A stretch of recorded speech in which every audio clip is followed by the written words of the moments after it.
Hello, everybody. Welcome to the X Podcast. What a pleasure it is to have you here with us today. As we have our guests, Russ and Tim. How are you guys Wait, we're doing? guests now? You guys are my special guests. Okay, we've been reduced to guests now. I feel good. That's okay. good. You know, I'm privileged. What does that mean? I don't know. I used the wrong word. I'm honored I don't have to an be extra here. chat. Yeah. Oh, well. We should put a hat on you to show our audience. Here. Don't mess my hair up. It's good to be back with you guys. That hat would swallow my head at the size it's at right now. Yeah, that's right. Yes. Sorry. It is a funny sight. Put it on backwards. I want to see you with the hat on backwards. Why? I just want to see it. Oh. Moving on. Okay. Big news in the world, big news. What was I gonna say? Big news in the world of the world. What? Anyway, no more masks. No more masks. It's been a couple weeks since we've heard that, but when this podcast airs, it'll be pretty recent. That's beautiful. I have walked into some grocery stores and some restaurants without masks, and I felt naked. Mm-hmm. It felt weird. I went in. I felt like I was breaking rules. Yeah. It did. It felt weird. I know, but I will say I've been smiling at more people. Yep. You don't realize how much more you like. Yeah. Oh, excuse me. Yep. Smile. I think You know? I said this last. I think the adaptation is going to be quick. I've been hugging people the last 2 weeks. Whoa. I know. You also told me you've been kissing a lot of people. I That's what you also that said. was not for air. Oh, so- sorry. I'm kidding. if you're just listening to this, that was a joke. From, Okay. Yes, that Tim. was a joke. It's like his mom was in town. Oh, okay. Yeah.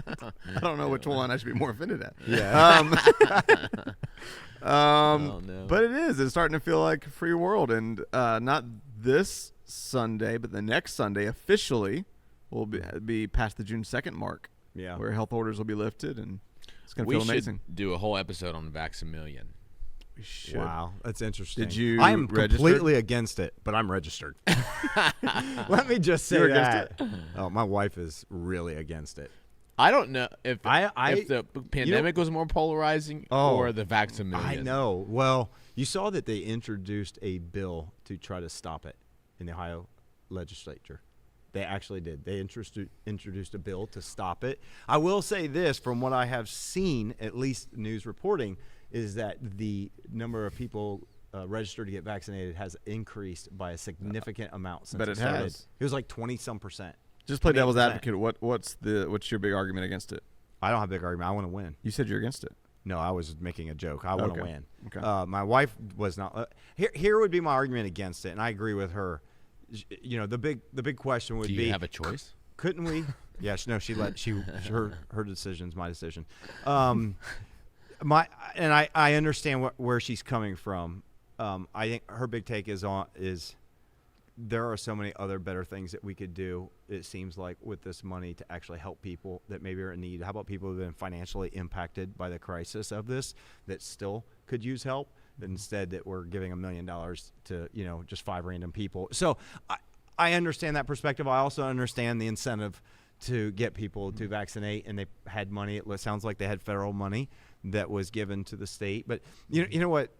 This reminds me when I worked federal government. This is the really bad part of when you have governments managing money. Is when I worked at the federal government, you get an annual budget, and every year before the end of your year, you make sure to spend every dime of your budget. It was like, hey, we got money. Who needs a new chair?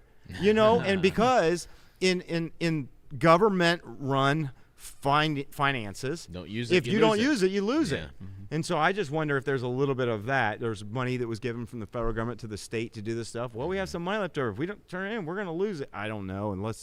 So I don't. All I heard was, Tim, you're probably going to win $1 million. That's all I heard when it came out. I was like, woohoo. I went and registered.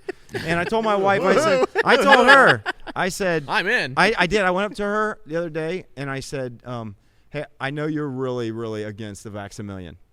I said, but I'm still registering you. And I did. So, Because if you win $1 million, you can help as many people as you want. exactly, I could. Oh, Absolutely. man. So it's just So, it is funny how Let me back up polarizing because it we is. have a lot of people out, that listen to this podcast who don't live in Ohio. So in Ohio, yeah. I'm not even sure if any other states Nope. are doing this. Ohio's made Ohio for is it. the first Wow. one. Yep. That's Or very the only interesting. one. But basically, Ohio has there's $5 million that they're giving away to one person every week, $1 million per week for the next 5 weeks. People who've starts had it this week or starts next? tonight. Tonight. It's on my calendar. and Dear Lord. people who win $1 million through like a lottery, if you've gotten at least one shot of vaccine, and then there's a whole nother lottery system with ages like 12 to 17, you actually, they're going to draw one student for the next 5 years, and they get a full ride scholarship to any state university or any school within the state that is a state-funded university, including room and board, the whole thing. It's supposed to be worth about $150,000. I will say this. I think it makes a lot of people feel a little icky. I also think it might be the most effective way to get people vaccinated. I do too. I am torn. I understand what my wife's saying. I think he must be going, But I wanna man. win. He must be. I mean, He must be thinking if they hate science, they'll at least love money. I'm kidding. Wow. I'm kidding. Wow. Jeez. Oh. We know where you land on this. I said it was a joke. Listen, Wow. I'm saying that's their thoughts. it's funny. It's Oh, what are we talking about today? We're going to talk about polarization of Vax-A-Million? This is fascinating. I don't know if there's anywhere to go with it. I think that it matters. I think it's funny because do our politicians have to choose effectiveness over popularity? I think that's an interesting conversation. Wow. So he believes, and whatever you believe, How I about don't know. rightness, too? Do we say effective? Is it okay if something's effective if it's... But what's wrong about it? Right is relative. Yeah, I mean, that it's is. wrong It to is. some people. And it's I'm right not. to I'm some saying, people. okay. How about this? Best use of. But money. can I be honest? I always feel like the deflection argument's a little weak. No offense, Laura Lee, if you're watching this. Because you Wow. always hear whenever there's a risk taken to make an impact with money, whether it's in church world, government world, the immediate thought is, couldn't you have used that money for? Yeah. And I mean, I guess the answer is always No. yes. You could have always done something else with it. But if in his mind the urgency of what's attacking the state and people right now is this, then why not? I just applaud the bold risk, whether it's right or wrong or however you feel about it. I applaud it if I win. I think I don't know. What a fascinating time to lead a state. Oh gosh. I mean, There's no right or man, you'll never be there's right. no right, and I wonder if he'll get reelected or not in the next go round. It's going to be interesting because, will you have won over people from a different party because of the way you handled it? Will you have lost a lot? Or will you have neutralized yourself because you don't fit neatly into any party, so no one's going you're to not like you. polarizing enough. He doesn't really have a tribe, at least outlined in the political process, but that is like at the very least, whether you completely disagree with him and think that he's inserting, I don't know, or if you think that he's Superman. At least the guy's been principled, and he's had his principles and he's stuck to them, and he's made a lot of people mad, and he's made a lot of people. And from my perspective, and maybe I'm missing something, I don't think it'll be interesting to see what happens. At least Are you against it? At least he's making 10 people happy. Yeah. Besides the fact that it feels icky, what do you think? Am I against using government money for a lottery system to bribe people to get a vaccine? I'm probably against that. Am I registered? If I had bribe the right word? If or I thought I else? had something that I thought was life-saving, would save thousands and thousands of lives, and if more people had taken this, then we can get back to normal quicker, and businesses can thrive quicker, and it'll be better. If I believed that this thing had the power to do that, and I thought getting it in the most people's arms would get us back to normal quicker and save more lives, then I think it's a worthwhile investment. But wherever you land on that, I think it's weird. It definitely feels weird. So. I wonder if they could have just taken the $5 million and divided it by the number of people who have been vaccinated and just send them all a check. Then we don't have to worry about a lottery. But and then you make a lot more people happy. So But then let there's me- no And then incentivization. But But then there's no incentivization. So let well, me- that's true. This is but apples and oranges, so probably not the same, but it's a marketing strategy. Yeah. Because we have Mother's Day this past a couple weeks ago at our church, okay? And we were talking about this on the creative team. And for Mother's Day, we could have paid for billboards and promotional material and PSAs of why you should come to the church on Mother's Day. But instead of doing any of that, we had a Mother's Day basket giveaway where we spent what we would have spent on advertising in a basket and said, share this and comment for your chance to win this and show up at church. And we'll do that. I guess that was our most popular post this year. Wow. That was our most effective post this year. That's icky. One person ran it, or one person won the basket. Yeah. It was my wife, by the way. She was so happy. Right. It was great. She won another giveaway. She wins it every year. does I don't that know how always it happen? works. One time, You're a real Jim and Pam, aren't yeah. you? when Yeah, we I were don't. just starting out, we had given away. This is a funny story. When we were just starting out at the church, we did some sort of volunteer giveaway. Like I had just got on staff, and we did bought a couple nice things to give away to the volunteers who serve every week. And there was an Apple Watch, and there was just this random drawing, and Andrea was a I remember volunteer. this, yeah. And my wife and they picked out her name and said Andrea Illich. I'm It was like, you're on "Woo!" staff. We were like, you're on staff. How is she even allowed to win? Here's a better question for all the We people. kept the Apple Watch. Yeah, they did have it, kept it. For all the people that are really bothered by the idea that it is a lottery, my question is this. Is it gambling if you didn't spend any of your money?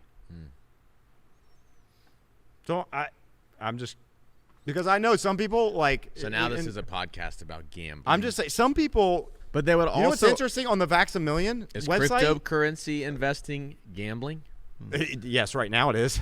If you look at the bottom of the Vax-A-Million site, it literally has like the language, or when you go to register, has the language that if you have a gambling addiction, please call this number, which I thought was hilarious because you didn't spend anything. You didn't put your money out buying a ticket hoping you could win. And so it's just interesting in the church world. There's a lot of, I would say, Christians who are very anti-gambling altogether. I will. Are you against gambling? I would like to know. Do you have a problem with blackjack, roulette, craps, any of those? Do you have a problem with it? I don't really do it. I don't know that I'm like You can hardcore be honest. legalistic Yeah, about why it. don't you be honest? You can be honest. Yeah. About it. No, I am. I'm trying to think. I did it on a cruise before. That was a long time ago. Did what? Which one of those things? Yeah. Went through their little casino area and You walk through probably it. did all of them. Yeah. Do you have a problem with it? I don't. I probably would if I was around it more. I have an addictive personality, though. I just got to make that, Yeah. But I'm just being transparent. So if you guys want to share your.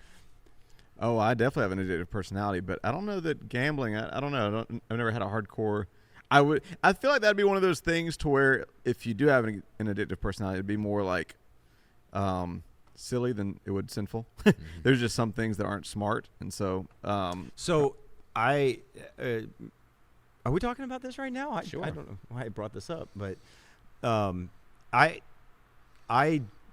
don't gamble on a regular. I don't buy lotto tickets on a regular. Now, every once in a while, if Powerball gets over a certain number, I do have my level of morals. Okay, so I'm going to buy I'm going to buy one. No, I don't. I don't not because I believe it's a sin. I don't because I feel like it's often a waste of money. The odds are so bad that I feel like I'm throwing money away. Yeah, so now, some the only reason why I would buy lotto tickets in the past, like even just throughout was that when there was a pool at work, and you always buy into the pool at work. Always. Because that one chance they hit, you're the only one left. You just don't want to be that. It's worth the money. So some of your really like passionate theologians that are super against it would argue that any form of gambling is like a modern day version of building wealth off the backs of the poor. Because they would say that most of the What if a areas good that are portion- targeted Sure. are your impoverished, desperate, gullible areas, and they would target that, and that's where most of the money comes from, and it's those people who still cling to false hope that if I just do this, and they buy those tickets. That's interesting. What if a good portion of the money, because that was something that they passed back in Ohio a while ago, actually to allow it, would go back into education and providing education and better the end education. justifies the means, huh? Exactly. So that's typically what has happened. So Yeah, I don't have a problem with that though. I mean, if you want to be in that category, you can. I don't. I just don't do it typically because I would say typically I feel like it's a waste of money because of the odds. Now, I will say blackjack. On the other hand, most places you go, it's really about a 51-49% chance. Yeah. That's actually not bad odds. You seem to know a little too much about this. I've never played blackjack before in my life. Okay, maybe I have once or twice, but I'm just telling you, the odds are not that bad. They're far better than throwing your money away in a lottery that you usually will never win. So blackjack, it depends on the rules. But The scary thing about gambling is it can end your life quick. Yeah. Gambling addictions. Oh, yeah. And so I think, we talk casually about it, but I've Yeah. seen it ruin some people's entire life. Oh, yeah. End up Oh, in yeah. prison, just some shady You stuff. mean like the guy that was And running the investment fund that we put Yeah. money into, that he gambled on racetracks, and then we lost it? When you say we, you mean not Me and my just wife, you. not the Yeah. church. Sorry, let me clarify. We Yeah. did not put church money into any investment account where somebody. Rewind that. Yeah. But I've seen it ruin so many people's lives. So Yeah. I don't know. I think there's 3 addictions that I've observed that I'm like, oh my gosh, if you got these, I'd just take people's lives over. Pornography addiction, gambling addiction, and nicotine addiction. Obviously, drug addiction. Can we on add top of it. substance? Yeah, I was going to say. Yeah, there's those for sure. I heroin think seems to be one of the nicotine is worst. the problem with nicotine is it's super accepted. Yeah. Okay. Yeah. And so, I think those are issues. So, Okay. The good news is you resolved 2 out of the 3. right. Moving on. This wasn't intended to be a Vaxamillion podcast, but I kind of like it. We've been kind of going through, or I guess just finished up a series at our church, at X Church, the church we pastor at, and it was called Soul Work. And there was one week that was specifically helpful that I think maybe we should dive in a little bit more into. It was a message you did, Tim, called Soul Day. Yeah. And it was basically a way to look at the Sabbath and apply it to modern day life. And I thought what's been cool about it and why I want to talk about it more here is because I've seen people that have never engaged in any sort of, Sabbath practice really take it seriously and build it into the rhythm of their life, and they've seen some really incredible things and fruit from it. Yeah. And so I want to talk about and maybe just dive through how can we destigmatize something so religious and spiritual as the Sabbath and really insert it into modern culture and our lives today as we have it just moves at a quicker pace than ever before. Yeah. So why don't you just share a little bit with our podcast audience if they haven't heard your message and why you think it's important in this. Well, I think when it comes to religious practices, I think what is unfortunate is that sometimes we don't separate the purpose from maybe the execution or the almost maybe how it has been twisted over time or how it has been I guess kind of put into a category of becoming a legalistic practice in which you have to do this in order to be embraced by God or whatever. And so I think, unfortunately, what's happened probably throughout the years and moving into modern churches that it was easy to throw the baby out with the bathwater. So there was like, oh, we don't do that because that's kind of like this old legalistic law-based type mentality and we're under grace. And so we can, and so sometimes we threw out things that honestly were not just solely held by very strict religious environments. For example, I would argue and say that the concept of the Sabbath is not even really, it was not originated in the law or the Old Testament. It was originated in Genesis chapter 1 and 2, like where God establishes this rhythm of rest. And, I would say just because what happened to it over the years and with the Israelite community is that it became a legalistic means in which you were, you try not to upset God, you try not to sin, you try to do this, that they lost the value and the intention of it in the first place, which is why I love when Jesus showed up and they're questioning him about healing on the Sabbath. That's when he says that the Sabbath wasn't made for man, but man for the Sabbath. Did I say that the right way? Sometimes I get it backwards. Sabbath wasn't made for the man was made for the Sabbath. The Sabbath was made for the man. Sabbath was made for man wasn't made for the Sabbath. Right. So, in other words, we weren't created just to satisfy rules and laws, but God created certain things and rhythms so for our benefit, things that we need. And so I think, in modern church context, this idea of taking a day to rest on a weekly rhythm, we talk about the importance of taking vacation yearly and other things, is interesting, because I mentioned that this would be the only one of the original 10 commandments that would be celebrated for not doing. Yeah. Which is interesting. You're talking about like in modern day Western church. It's like, oh, I work harder than anybody else, and I don't. You know what I mean? And so really, in part of my journey of kind of learning my soul, learning to kind of deal with things that deepen the soul issue. God really spoke to me a while ago and said, you are striving, not striding. And I just have a tendency, I don't know, again, we go back to kind of the way you're wired. Some people have an addictive behavior, somehow the way I may be wired is to run, and it's to run fast, and it's to run hard, and I want to accomplish, and I want to achieve, and all the Enneagram 3 stuff, and I would be the type that would be like, oh, yeah, resting is for wimps. Yeah. And so, I think when God kind of spoke that to me, it began to move me in the direction of I am working for something, not working from something. And so I've been relatively I shared very transparent, this is kind of where I've been in my journey. This is something that I think has not created margin in my soul to be able to find rest and to create. And so I've really intentionally tried to, more recently, this is something we've talked about, Russ, that you've been really trying to emulate and put into your life for the last few years. So I'm sure you could speak to that. And so it's just trying to navigate that and how to not make it religious. I think that's the important part, is how do I do something and it be authentic and real without making it religious? I think a lot of people, their predisposition to the Sabbath isn't even what you described in the Old Testament, and maybe they think more about, in context of when they were growing up, everything was just closed on Sundays. Yeah. There's a commercial going around right now, and has for years and years and years, like a local car dealership, and they end all their radio commercials with closed on Sunday because it's the right thing to do. and so maybe, Russ, you can talk about why is that logic fallible? If that's the right word, and how can we rewire our thought process towards it to see what the Sabbath, or what you Tim referred to it as soul day, which I love that language. I think it really gives it a good picture. Yeah. So as far as the fallibility of which argument? It's the right thing to do. Yeah. To close on Sundays. I think, if I were to reframe that phrase, it would be rest is the healthy thing to do, not a specific.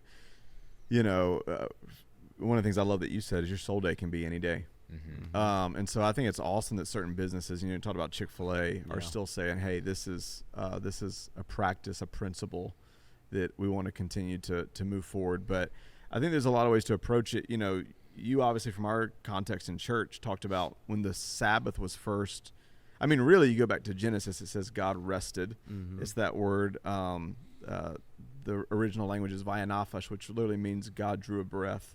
It's that whole thought of, are you out of breath? It may be because you're not taking any breaths in your life. Yeah. And so when he brought the children of Israel out of Egypt, they were in slavery for 400 years. They'd become human doings instead of human beings. So part of the rewiring them into actually being a people and giving them laws and to try to help them be healthy was to say, hey, you've been on autopilot of just do. And part of the new rhythm I want to reprogram into you is this principle, this rhythm of actually taking time to let your soul catch its breath.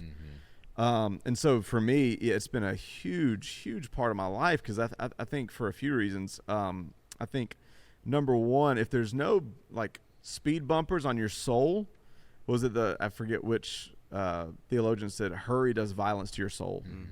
So when the more hurried and frantic and you never stop, you probably have things that your activity's masking that you're not paying attention to. Yeah. Issues of your life, heart. I know that was me for a long time.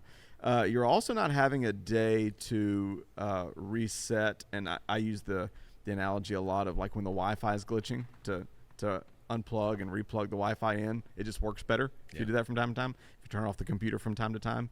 Same thing with the human soul. We weren't made for just breakneck speed 24/7. And then also it gives a day. It reminds you. I think maybe for control freaks like me, I'm tempted to think everything depends on me.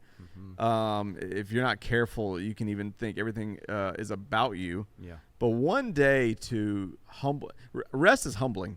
The fact that tonight, for me to be able to function tomorrow, I have to close my eyes and be unconscious for 8 hours. Is like, we act like that's You normal, sleep but for it's 8 hours? I wish that was idealistic Yeah. language. But for however many hours is it's really humbling that I have to do that. Yeah. And so to take a day to realize, like, I'm not Superman and I'm not God. Right. And the world will go on without my frantic activity today. Actually, perhaps the most important thing I can do, actually maybe the most loving thing I can do for the people I'm going to serve the rest of the week is to make sure that once a week I'm replenishing and I'm refilling and that I'm resting.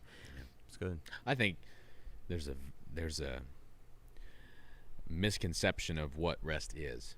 I don't think people know how to rest right now. It's hard. Yeah. So I'm struggling trying to figure out the rhythm and the pattern for it. maybe we can have just a quick discussion on it. We've done a lot of work on what is rest for us, and I agree with what you both are saying. But specifically, the concept of, like, I can't stop long enough to sit with myself because being with me makes me uncomfortable. Yeah. Outside of what I do, outside of the part that I play in my job or the part that I play in the world or my family, even, it's like we put so much of our identity into what we do and how fast we run. And when we sit with ourselves, it truly is like, it'll make you uncomfortable at first. Yeah. Oh, yeah. Because things start to bubble up. It goes, Yeah. wait, who am I without that? Who am I without that? And so the humility part that you're talking about, I think, is essential for everybody, just to find some peace in who you are. Yeah. And, if you believe in Jesus, then the whole concept is that God loves me, every part of me, Yeah. not just the part that I play. No, it's so good. And not to interrupt, but just what you said, I think the scary thing, well, I forget who said it, but they said, a lot of the pain of mankind is man's inability to sit alone in a room for 15 minutes. Yeah. And my mom used to always tell me, Russ, you can't sit still. And, it's funny and cute then, but when you grow up, and I think it's scary because you may not numb your pain with alcohol, or you may not numb your pain with drugs, you may not numb your pain with any of that, but if you ever try what, we're talking about, you may realize, oh, wow, but I have numbed my pain with activity. And I know for me, I know I'm guilty of that. Like, there's times and there's things going on in my mind or my life that I'm like, I do not want to think about that. And I do not want to even be still long enough to even make myself deal with that. Yeah. But the Sabbath is, in a soul day, it's both scary, but it's also healing. Like, almost every time it's mentioned in Scripture, it's synonymous with, like, this healing and this restoration. But the scary part is it can't be healed until it breaks out of the surface of my franticness and my busyness, and that can be terrifying. Yeah. Just to stop long enough to look at what's inside and what you haven't been addressing. Yeah. Because you've been taking care of other things. I think it's definitely one of those journeys that I think has the potential to hurt more at first than it does feel, oh my gosh, take a soul day, take a Sabbath, and you're going to feel awesome for the rest of your week. I hope you do. But when you do that kind of profound work, and it's so, like, anti-cultural to do something like this. The whole idea of, like, FOMO, fear of missing it. Like, if I don't work or do something this one day, imagine the deal I'm missing out on. Imagine this that I'm missing out on. Everybody's getting ahead of me. Yeah. And that's where that kind of paradigm shifts when you say, no.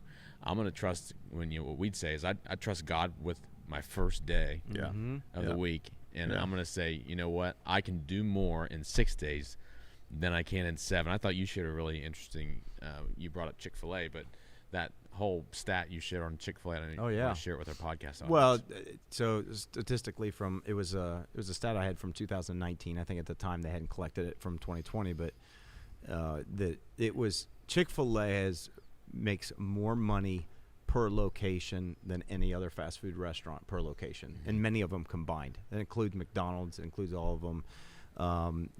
So this, I think it just kind of reinforces the idea that when God says that he blessed the Sabbath, there is a supernatural thing that happens that we cannot account for. It's the same thing we talk about, and we believe in this context, when you put God first and give him the first fruits of your income, your tithes and offerings, that God promises a blessing. And I've experienced that my entire life, and we people in our church all the time experience it and go, oh my gosh, I can't believe that. Yeah. And so I just believe the same thing, and something I'm discovering the same thing when it comes to that is I believe that God can bless your time, and he blessed in just the idea that you would do it. So I think it's amazing. That's an incredible modern day example, is someone like Chick-fil-A, which that would be closed on one day. They say that they're missing out. I forget how much it was. I thought it was like 1.3 or something billion dollars a year in revenue by being closed on Sundays. And yet they still bring in more money than any other. And I don't know that it would still be like that if they were open. I think they probably have, I remember looking at this, I just don't remember the numbers. I believe they have less turnover. They have because you're giving people that day. And it's about what you do. It's almost an investment you're making in your staff. And I think that's an incredible modern day example of it. And so I guess, the challenge for all of us is we always feel like there's not enough time. There's not enough time in the day. There's not enough hours in a week. There's not, to get everything done. And I think instead of landing in a place where you go, I don't have the time to do this, maybe we should be asking the question, why have I consumed every waking hour with activities and I still don't have enough time to do it? What are we building with our lives? What are we doing with our time that we are that busy? And that's, I think, a product of our culture. That's a product of this specific culture. It's not like this in Eastern cultures and other ones, but not all of them. But it's just a product of living in this environment where you're pursuing a dream to achieve and build and have the nicest and bestest and all this good stuff that we fill our time 24/7. And so and then it's the same thing we do with finances. And then we just sit there and go, well, I would give tithe, but I can't because I just don't have it. No, it's because you spent every single dime that you do have. You did not create margin in your life. And I think that's the bigger problem. We are not creating margin in our lives to sit. We're not creating. Now, one of the things that I really believe in making a soul day beneficial, and I'd love to know your guys' take on this. I think one of the things also to make this something that is not legalistic, but it is something that adds, it brings a filling of your life. I think there should be a spiritual aspect to it. There is. I always try to make sure there's a spiritual aspect to it. I think it should be fun. I think that's just missed. I think a lot of people just think when it comes to spirituality, it's all seriousness, and it's like, man, no, God wants us to have joy in this life. He created us to enjoy life. I love that's what it says, what Solomon said, in Ecclesiastes, to find enjoyment in this life is a gift from God, from the hand of God. And so I think it should be fun. I intentionally, I don't do lists. A lot of times when I'm off on weekend, I'm like, okay, all these things I got to do. I got to do this around the house. I got to do this. We got to go to the grocery store. We got to do this. We got to do that. No list. I don't have anything I have to do. There are things that I'll want to do, but I just think it's important to try to plan fun. What can I do that's fun this day? Something I want to do. Something our family wants to do. I think it's incredible. My greatest regret in this is that I did not intentionally model this for my kids when they were growing up. If I could go back in this category, I don't know if that would be my greatest regret, but when it comes to this idea, I wish that I had modeled it and built something so much, so fun that my daughters went, oh no, we look forward to that day. That's the day we get up and we go do this, and then we go have this, and we have fun doing this, and we maybe put our phones away, and we do, you know what I mean? I wish I had probably kind of put that into my life earlier and modeled it as a parent. That's what I would say to all parents of young kids, now is the time to start creating that pattern with your kids and let them find joy and fun in it, not a legalistic thing that you have to do. Otherwise, God's displeased with you. Yeah, before I let you share your super spiritual Sabbath. He goes on rocks and he prays and cries. I know. But, it does look different depending on what your stage of life is and what your home, context is. For me, I got, you have kids that are older, kind of more independent. For me, I've got 3 kids that are in my face 24/7. So your soul day should be dropping them off somewhere. It's like I'm taking a soul nap. Soul nap. But and I think that you have to take that into account. And and I tried to be super simple with what I do, and gosh, it's not perfect, but it's been helping.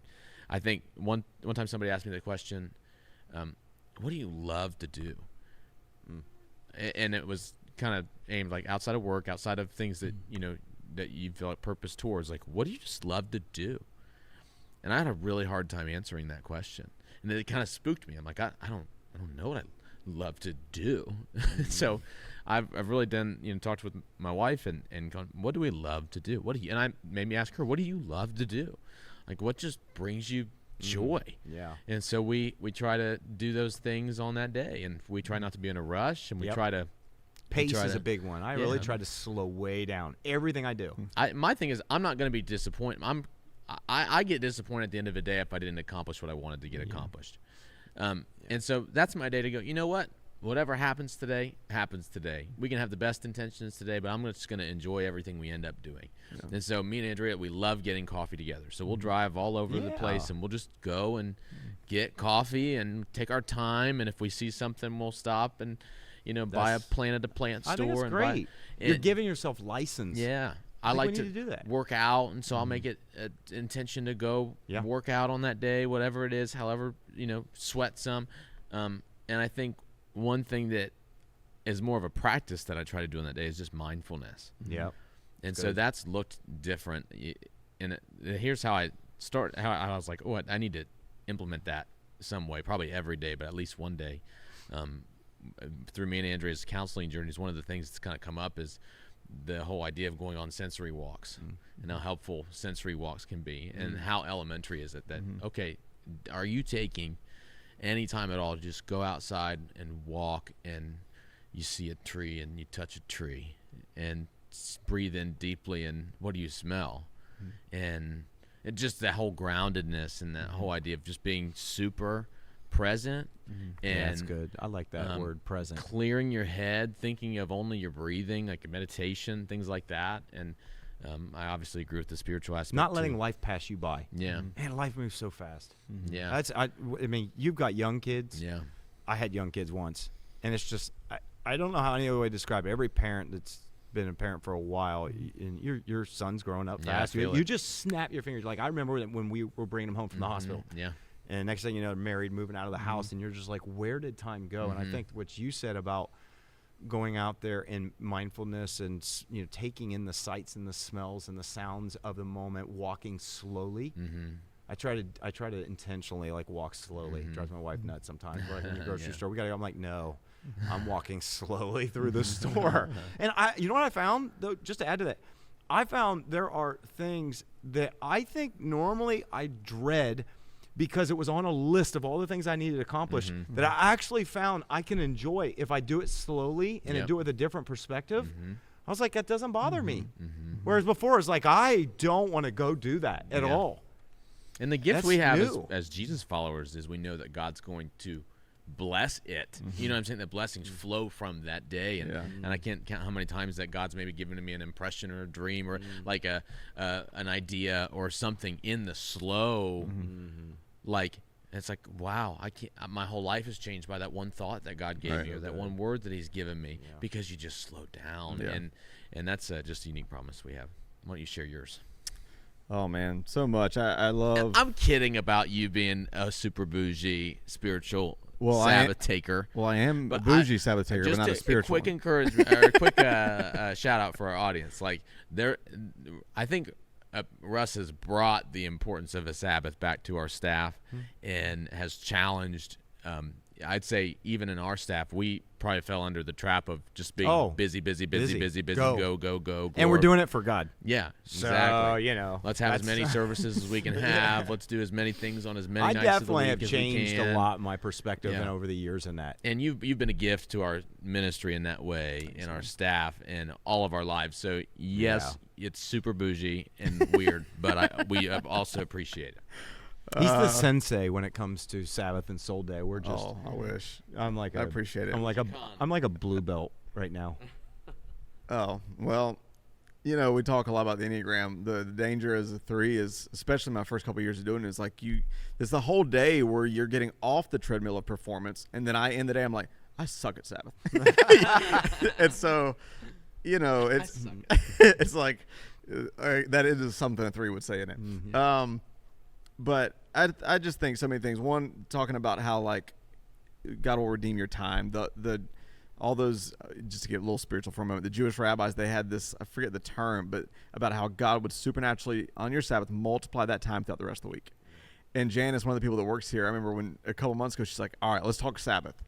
And I remember sharing that with her, and it was really cool. A couple weeks later, she was like, I feel like you're right. Like, I feel like my time is coming back. And I just think the biggest thing is what you said, is creating a day that you look forward to. Yeah. Like, even if it's legalistic, from not a great perspective, in Israel, a lot of the Orthodox Jews, like, everything's built around, like, Sabbath is the center of the week. And, like, whether you have no kids or kids, like my buddy Matthew I've mentioned in Dallas, he's got 3 or 4 really young kids, but they've made it something to where it's like pancake Saturdays. Yeah, that's cool. And Friday night they turn off their, whatever, they make a big like chocolate in a skillet cookie, whatever, and him and his wife get a bottle of wine, and they just make a whole day, 24 hours that they just look forward to. So for me, really quickly, my journey is the person in me that was like, okay, 4 or 5 years ago, I want to learn how to do this. I just consumed every book I could, and I looked for patterns. And so I'll just throw out 3 anchors that have kind of stuck with me. And if you're not in the church world, you may not know any of those names, and you don't care. That's fine. But I read a book by Robert Morris on Sabbath, and his big thing on Sabbath was the focus on what you don't do. His book was called Take the Day Off, by the way, because people might want to read these books. Yeah, it was called Take the Day Off. Mm-hmm. And his whole thing was, stop asking me what to do, ask me what I don't do. And so his was like, I do not work. I do not answer emails. So for me, what I don't do is I don't get on social media. I don't look at news. I don't get on YouTube. And I just try to soul kind of detox the best I can. Yeah. Good. So then John Mark Comer is another person. He's got a book called Ruthless Elimination of Hurry. Mm-hmm. And I think him and another author named A.J. Swoboda, they would argue that the biggest thing about Sabbath is actually what you do. Whatever replenishes you, whatever fills your tank. For some people, exercise may be a drainer. For other people, exercise on this whole day may be something that refills you and energizes you. And then there's a pastor, Chris Hodges, and this one was really, really helpful for me. He said his big thing on your soul day or Sabbath is a change of pace. Mm-hmm. And that was big for me because when I first started trying this in Atlanta, I just tried to cram 50 coffee shops in one day, and I was like running from this place to this place to this place, and it was all fun stuff, but I would still find myself like feeling frenzied, exhausted. And I realized I was like, even in my pleasure pursuit, I was still running 59 miles. That's not fast. 95 miles an hour. And so for me, my 3 anchors is, okay, let me make sure that I am not letting myself be cluttered on that day by these drainers. Let me make sure I fill the day with stuff that's actually going to replenish me. And let me make sure I just slow down a little bit. So it's the day I don't set an alarm. I sleep in. I intentionally, this may sound weird for some people, but for me it's a little cathartic, and it makes me kind of mentally, physically be present. I will wash dishes. I will kind of slowly, leisurely clean. Yeah. And then I will just kind of, I will, as my mom would say, I'll pitter in the morning around the apartment, and then I'll go out and do things that replenish me. And a couple things, I think I've shared this before in a past episode. Like for me, I'll go to German Village a lot. There's a brunch place I love to go to. There's a coffee place I love to go to. I'll go to the park. I'll run. I have little things specific to the Sabbath that make me look forward to it. I have a Sabbath playlist I only listen to on those days. I try to, when Taylor possible. She's on some of it. I'll try to, if possible, end that day with life-giving community.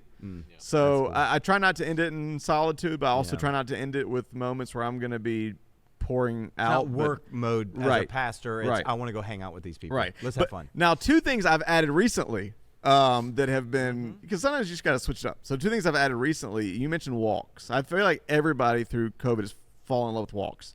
Well, my cousin flew in about a month ago, and he was experiencing this Saturday with me, and he's got back issues, so he started looking up. It's hard for him when he's in the car, so he started looking up the distance between this coffee place I'm going to in German Village now and Skillet. He said, why don't we just walk there? And I was like, okay. So then we walked there. So then he was like, why don't we look up how far it is to Schiller Park? Long story short, over the last month, I've decided, unless it's just horrible weather, that half my day I'm just going to walk. And for whatever reason, that has just like, I mean, I've just fallen in love with walks. And so I'll literally park at the coffee shop, have coffee, walk with coffee in hand to brunch, walk over to the park, walk back. I'll try to do a whole lot of walking. And for some reason, that's been an added just. You know what's interesting about walking, I wanted to point out that in this is where I think a lot of it is your perspective and how you approach it, right? In Jewish culture, they limited the number of steps that they were allowed to take because they considered it work. Right. So you could not walk pretty much over a half a mile. If you walked over half a mile, you were sinning. Again, I want to point that out because you talk about walks. I think that's when we cross the line and we move where something becomes a legalistic ritual and we lose the heart of it. It's like becoming the letter of the law versus the spirit of the law, and we lose the heart and the value out of it. Yeah. If taking a slow walk or going out walking really enables you to, I would say, connect with God, because that can happen a lot of times when you're out in nature and you're taking a walk. It enables you to be refilled to all that. Then don't turn those things into a legalistic rule that then it takes away from it. And so that's just fascinating because they have some really interesting customs in the Jewish culture about you can't flip light switches on and off. Yeah. So you set all the lights before sundown on Friday because you don't touch the light switches. You can't change the TV channel. I talked about all those, and it's like they kind of seem pointless, and I think that's where we lose the heart of it. And so that's why I think it's beautiful. You go lose the take forest for walks the trees. I heard Tim Ferriss say this the other day, and he's not a follower of Jesus, but he was talking about the power walks, and he said, "I've become convinced that you can walk your way out of any problem." And it's funny, like in message prep or creativity or writing or even just thinking through stuff in life, like how many times I go on a walk and I'm like, I have the solution by the time I come back. My second thing, super quick, that I go on a run. I wrote my entire message the other night on a run. I got back, like, I gotta write it down. I'm just sprinting home. And that's so your I'm mind. gonna forget It's like, this is where I'd stop and get my phone out, and I would. I don't know, but this is where I get legalistic if I'm not careful, is because, like you said, in that space, ideas and innovation comes up. I'm like, oh, I need to start writing that down for a message. And I'm like, no, I'm working.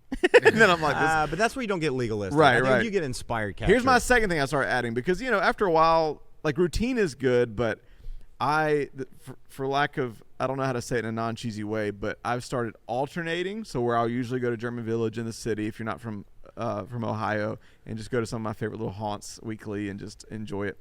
What I've started alternating that with is a weekly adventure.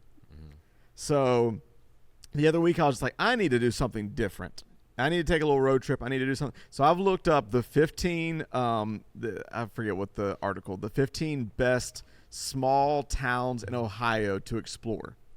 And so I've started alternating every other week doing that. So like a few weeks ago, I think I told, actually it's funny because the day before you taught on Soul Day, I went to Yellow Springs. People kept telling me to go on an adventure, and it was one of the most it was so fun. And I went to a bunch of cheesy places. I went for the first time since I was a kid. I went to, like, don't make fun of me, a Shark's Tooth / gym, like, mineral store. Anyways, but then I was going to go to a coffee shop. Nothing to say. Yeah. So then I was going to go to a coffee shop, but the one I was going to go to had closed down. And long story short, that's where Dave Chapelle's from. And so I ended up going to the coffee shop where Dave Chapelle always goes to, ran into him, and it was just this stupid little. And you didn't know it was Dave Chapelle.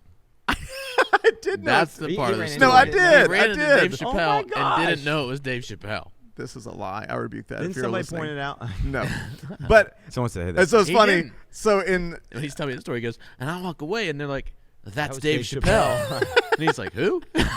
These are lies if you're listening online right It's now. not a lie. It is, because he told me they said he was going to be there. I watched him walk in.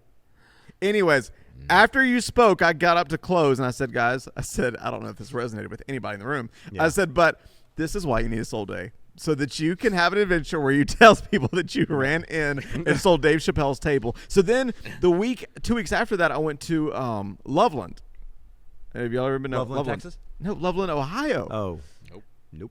Anyways, coolest little town. I mean, they have really? and so anyways, that's many my other little.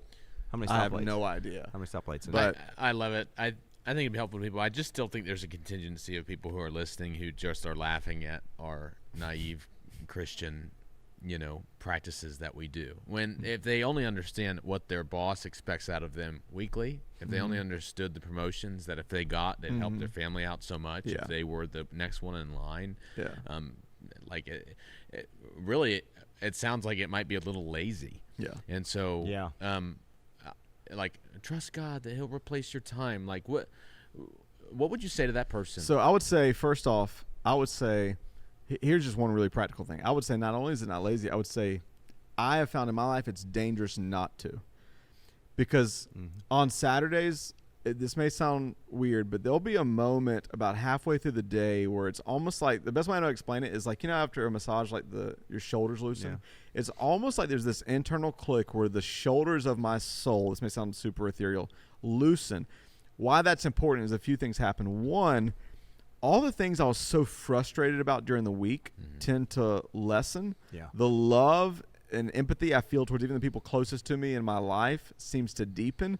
And I will have moments where even if I'm just doing it once a week, I'll think back on that week and think, oh, wow, I need to be really careful about that.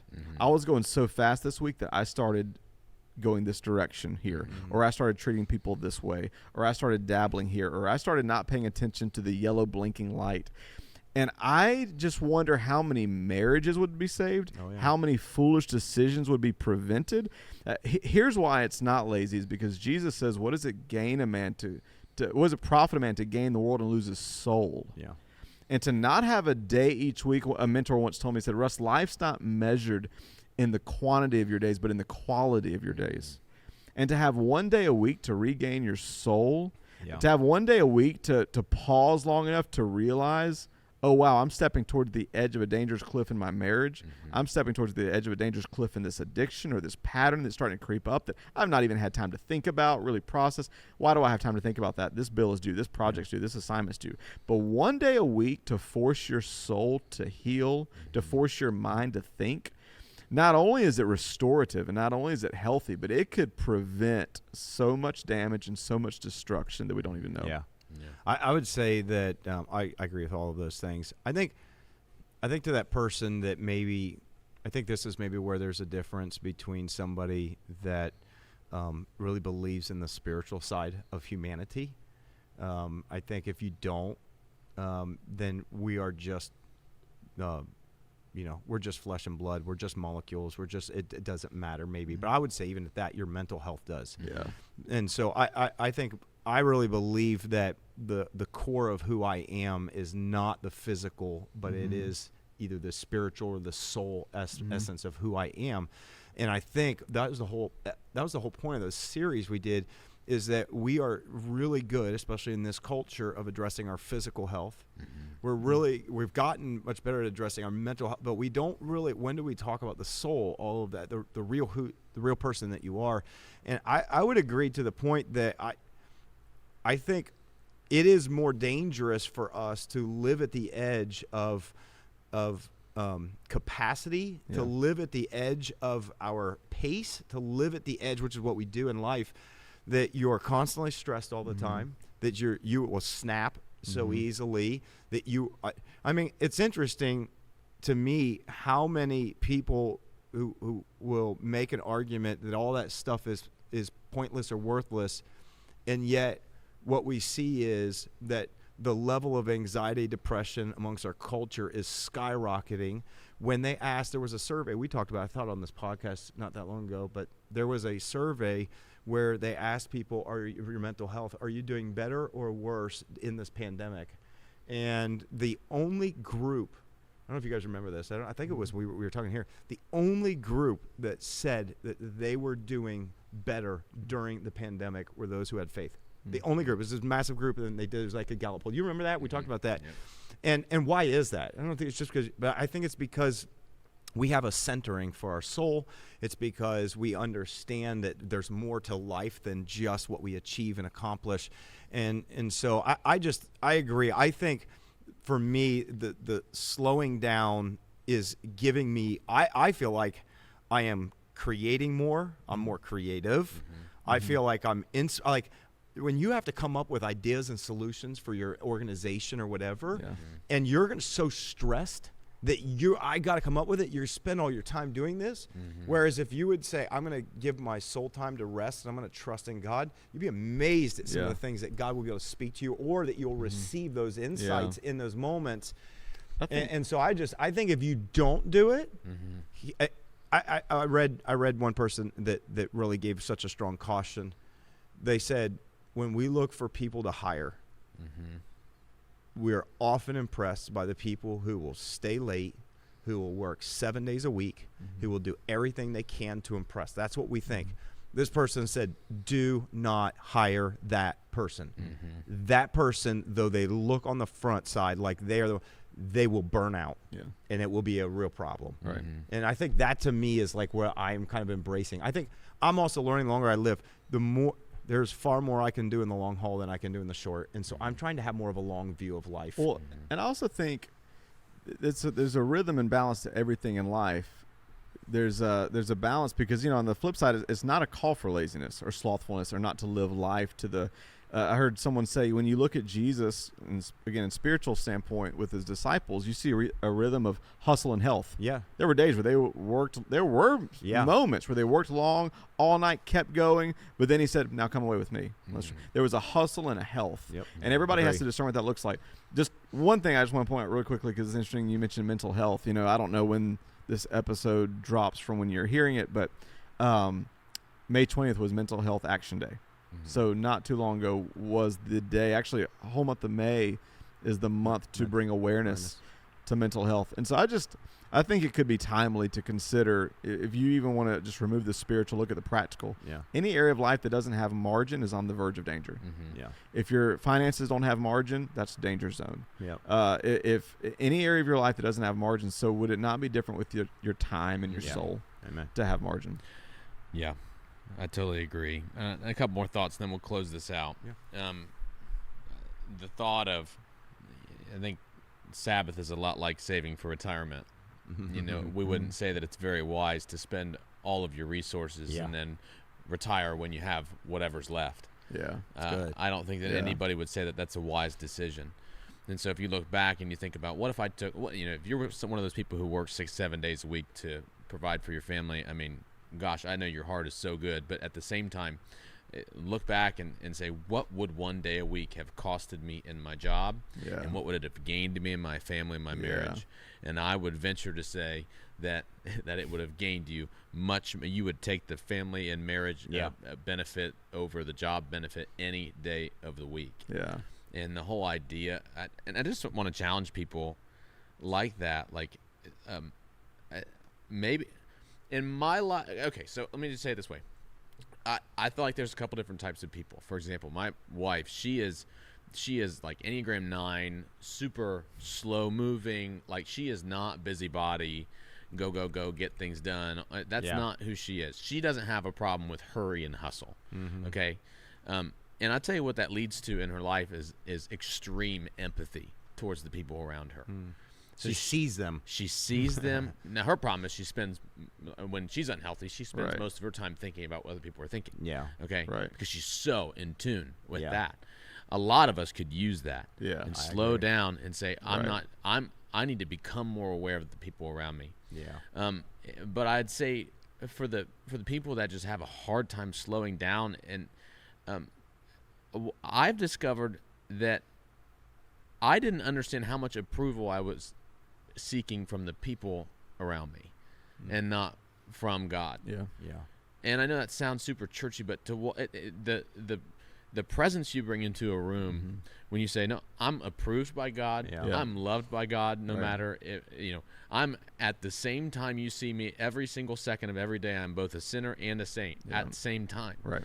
And that God still loves me in that state. And when you walk into a room with that understanding and with that presence, I promise you it'll benefit the room you're in. Right. Yeah. And I promise you'll change the atmosphere for the better. I promise when your boss looks at you, when people think about you for promotions or whatever, that they're going to think more highly of you than if you're dependent on what they think of you. And so I think that it's worth it to look, where do I get my acceptance and approval from? Yeah. Okay.